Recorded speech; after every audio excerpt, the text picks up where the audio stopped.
네, 여러분들 안녕하십니까. 홍드루이드입니다. 자, 이번 시간은 개발자가 한 가지 영역만 가지고 취업을 했을 때 어떻게까지 역량을 발휘할 수 있냐, 그런 것에 대해서 얘기를 해보려고 하는데, 일단 개발자라는 게 이제 하나의 영역을 가지고 취직을 하겠죠.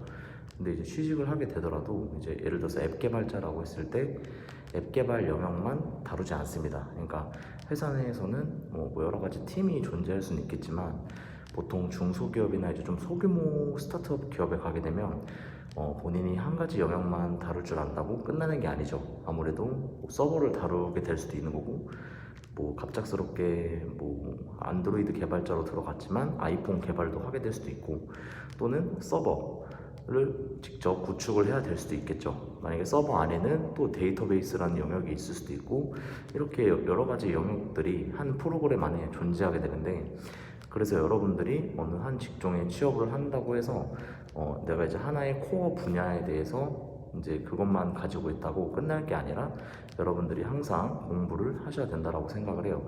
물론 저도 지금 그렇게 하려고 노력을 하고 있고, 하나의 이제 개발 영역만 가지고 이게 전부다라고 생각을 하시지 말고, 이제 자신이 직접 한 개의 프로그램을 만들 때 필요한 그런 부지기수들을 여러분들이 직접 혼자서 개발을 할 수 있게끔 그런 실력에 대한 그 역량을 많이 끌어올리셔야 되는 거죠.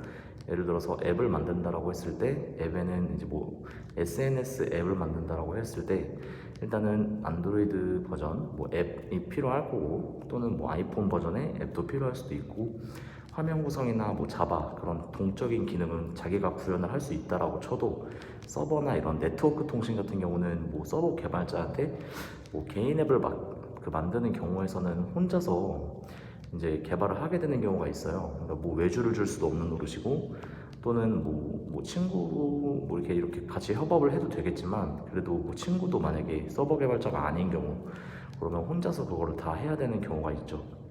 그렇기 때문에 결국에는 본인이 한 가지 영역에 대해서 안주하지 마시고, 계속 새로운 영역을, 계속 스펙트럼을 만들어 가셔야 돼요.